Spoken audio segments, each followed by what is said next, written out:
And space. The Office episode, sort of.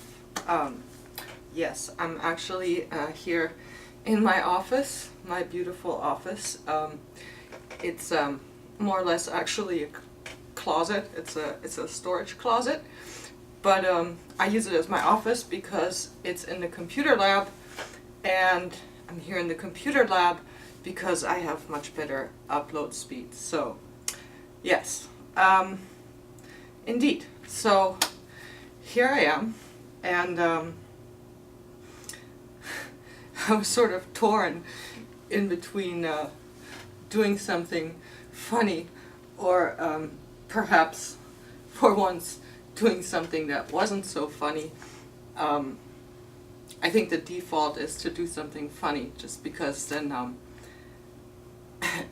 I feel a little bit less nervous about doing this, because I'm still nervous. Yeah. So, what was I going to talk about? I was going to talk about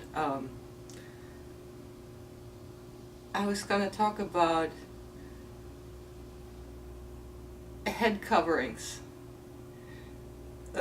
for women, and what they may represent and how they're viewed by society.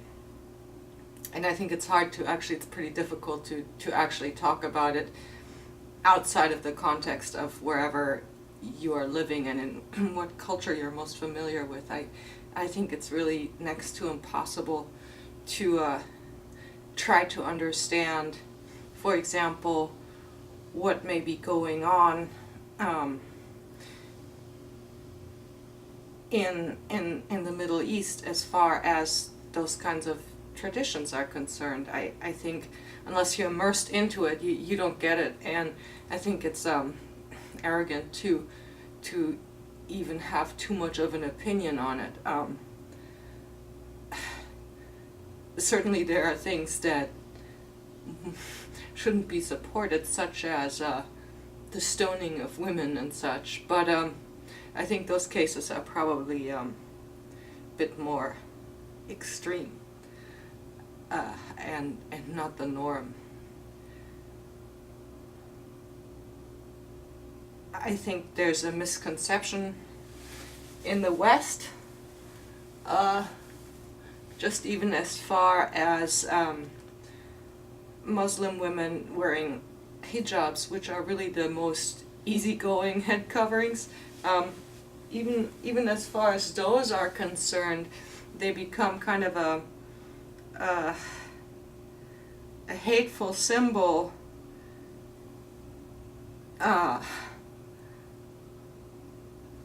from the side of people who are not directly involved, who are not wearing the hijab or who do not practice the faith, and it's a terrible sign, I think, of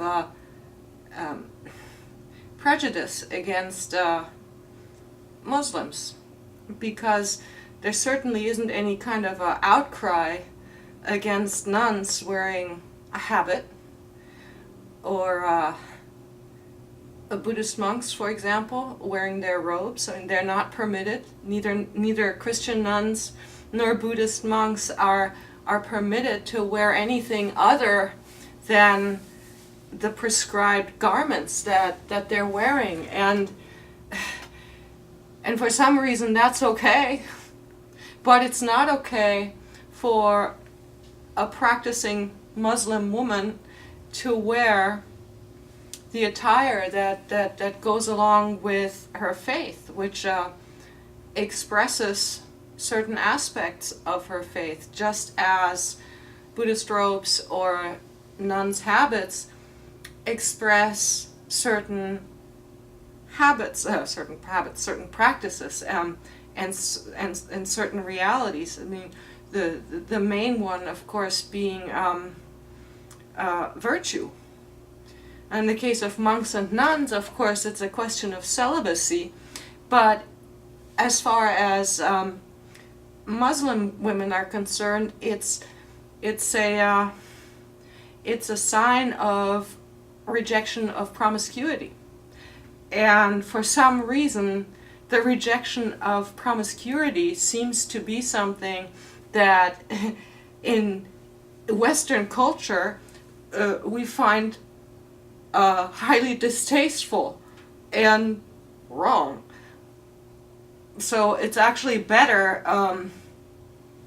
to sleep around and, do whatever it is that you're going to do, than it is, to present yourself in a way that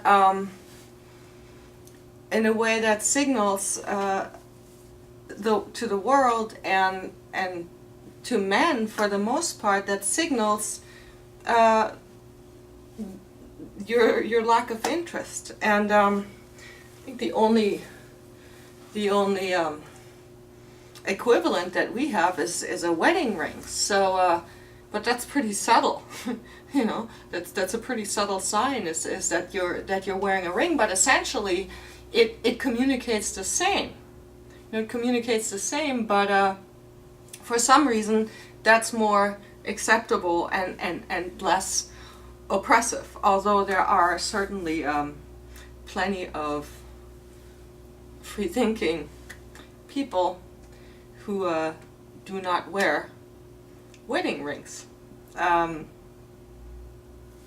even if they're married. So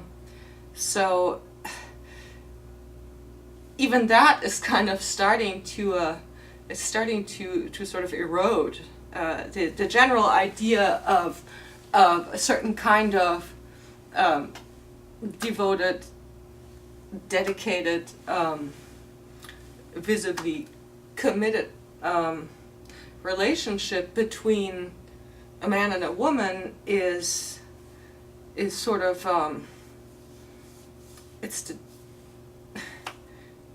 becoming more and more fragmented. It's becoming more and more fragmented, and I think largely that's due to sort of the evolution of mindset in the West. And it probably has something. I mean, I can only speculate. I don't really know enough about any of this stuff. I really truly don't. I can sit around all day and speculate about a whole bunch of things, knowing full well that I know very little to next to nothing about most of what I'm talking about. So this is an important thing to keep in mind, is that I have really no idea what I'm talking about. I just like to think about things, and with as much information as I may have, and then if I find it interesting enough, I'll study it and I'll learn a bit more. But for the most part, this is all speculation. But clearly the sort of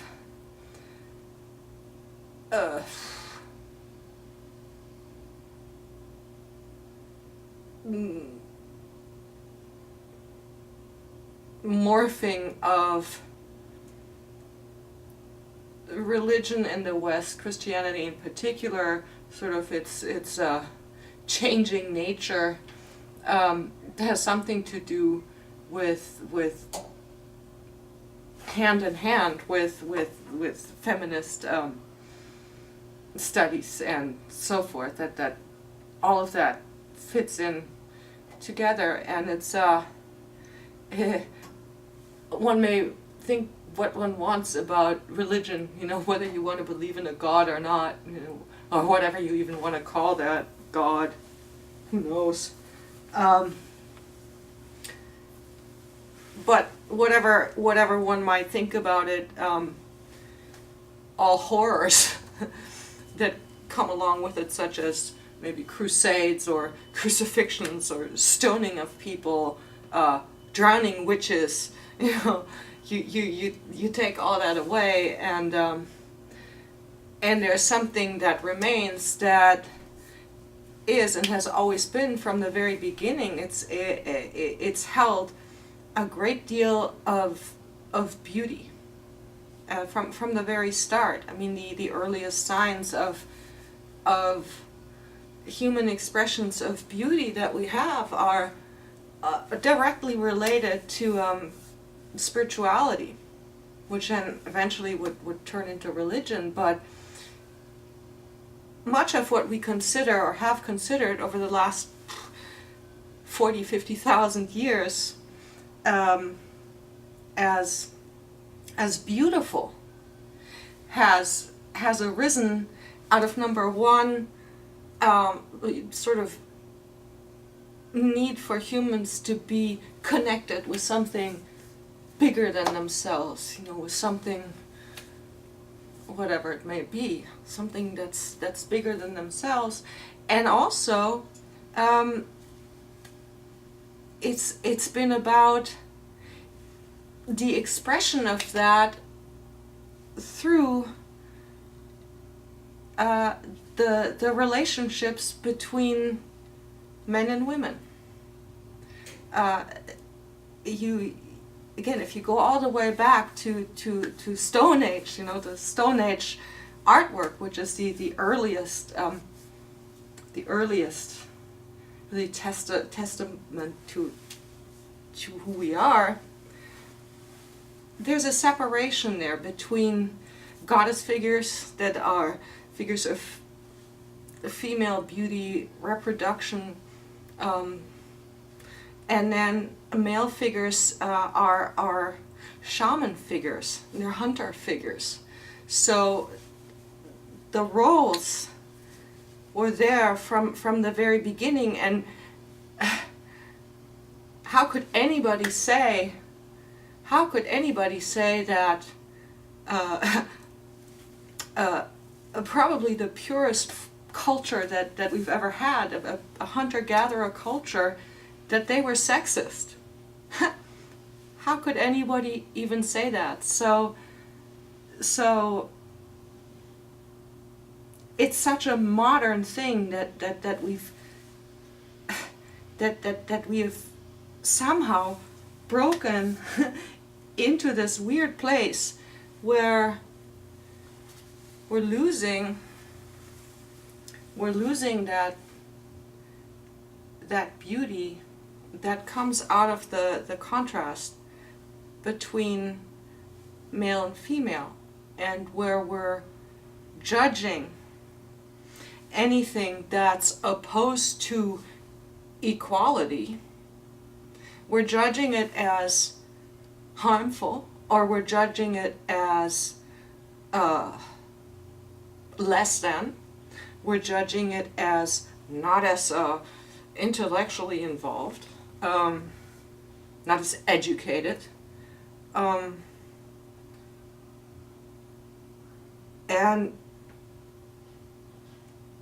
it's a tragedy. It's a tragedy because from an artist's point of view, which is really what I'm speaking from, well, and from a woman's point of view, but from that point of view, we're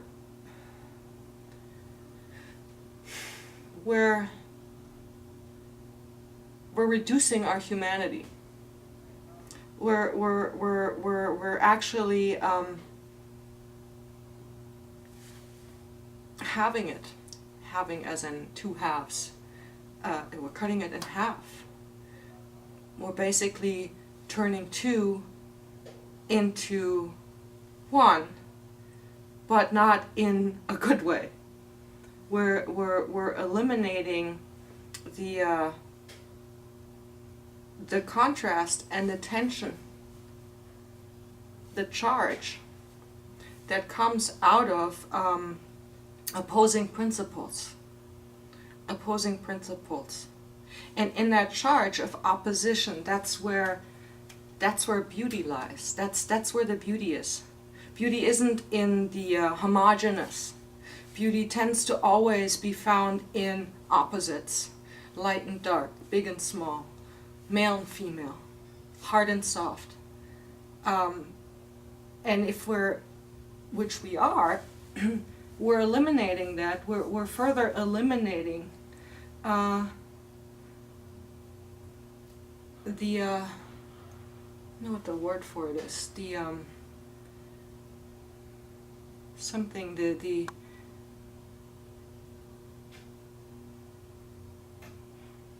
I can't think of the word. It's not sublime. It's something like that. And it's just another level of destruction. Essentially, it's destruction of the human spirit, because the human spirit is male and female, and it gets expressed, of course, physically, but it also gets expressed, or can get expressed, in how you interact with one another, and how beautiful that could be. And I think a wonderful example is a Japanese tea ceremony. There's probably nothing quite as elegant as a tea ceremony where the wife serves her husband tea that is beautifully prepared in a very sort of ritual way, and the aesthetics and the the general the tone, the atmosphere that it creates, so beautiful, so beautiful. And what's wrong with that? I mean, what is wrong with serving another? There's nothing wrong with that. It's a very beautiful thing. It's not beautiful if it's demanded, and if it's not appreciated, if it's abused. Then of course that's not so beautiful. But if there is an aware and conscious exchange between giving and taking, it's breathtaking. It can be so beautiful. So beautiful. And it's a pity that it's all kind of dying, getting eliminated, making way for everybody being the same. And the thing about everybody being the same is, it turns out then everybody is for themselves. That's the next level of it. Everybody is for themselves. We're all the same, so I don't take care of you, right? You don't take care of me. I don't take care of you. We all take care of ourselves. And that then, in a way, the next step is it breaks down community, the traditional roles in the community. So it becomes more and more of a completely egotistical society, where there aren't any more of the traditional activities. All of that goes away. It has to. It has to. And it's a tragedy. It shouldn't happen. You know, it shouldn't happen. You know, and I, quite frankly, I mean, I really don't find anything, there's something really not that hot about a guy doing laundry. That is just like, no, would you please not do that, because that's just wrong. Not that I personally like doing laundry a whole lot, but I certainly like it even less if a guy does laundry, or if they do the things. It's like, it's wrong. It's just, it's something that is not, it's neither attractive nor is it practical. I think it really reduces the sort of the sexual allure, shall we say. That's a big part of this, actually. When you start doing these things that are not gender appropriate, or whatever you want to call it, right? It's a turnoff. So on top of everything else, now we've got a bunch of people that are doing their own laundry, and or not. and they're basically focusing on themselves, and they're all turning frigid because the men are not attracted to the women who are you know, acting like men, and the women kind of, I don't know if they're how they feel about the men doing that on me, but it becomes a desexualized, on top of everything else, it becomes a desexualized society. And a desexualized society, of course, results in less reproduction, right? And then you've got shrinking populations. Now you've got the people that, you've got all these people dying out, right? So the only people that aren't dying out, people elsewhere. So, yeah, the whole thing is complex, and I just rambled a whole bunch, and I could go on forever, and most important to me personally, I have to say, and this is bad, but for me personally, and I consider myself a fairly independent person. For me personally, I find nothing, and I mean nothing, less attractive than a man who is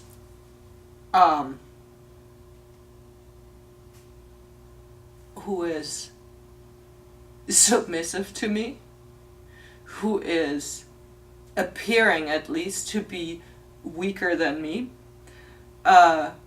who follows instead of gives the orders. It doesn't turn me on a bit. Not at all. I think it's I like to call them feminine. Feminine. It's really disturbing. Yeah, not my thing. Not my thing. And I don't think that you have to be in any way some kind of raging feminist in order to be a powerful woman. The power comes out of something quite different. You know, the power of womanhood comes out of being a woman. That's what makes a woman powerful. Woman is not powerful because she's a sort of equivalent of a man. That's what I think. But I'm rambling. And I'm probably not making any sense. And I'm going to just see what happened with this. So, anyway, oh, I did not show off here my beautiful, I hope they show up, my beautiful boots. These are my Disco Ball Napoleon Dynamite meets the Matrix Ugg boots. Yes. Fabulous. Fabulous indeed. So, on that happy note, I am going to stop this.